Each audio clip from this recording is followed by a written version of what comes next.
cómo sería este personaje versión femenina.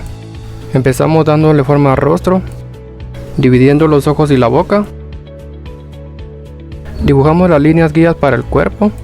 Seguimos con el tórax. Después seguimos con la pelvis. Dibujamos el busto. Dibujamos los hombros. Dibujamos el brazo derecho. Dibujamos el brazo izquierdo. Dibujamos la pierna izquierda. Dibujamos la pierna derecha.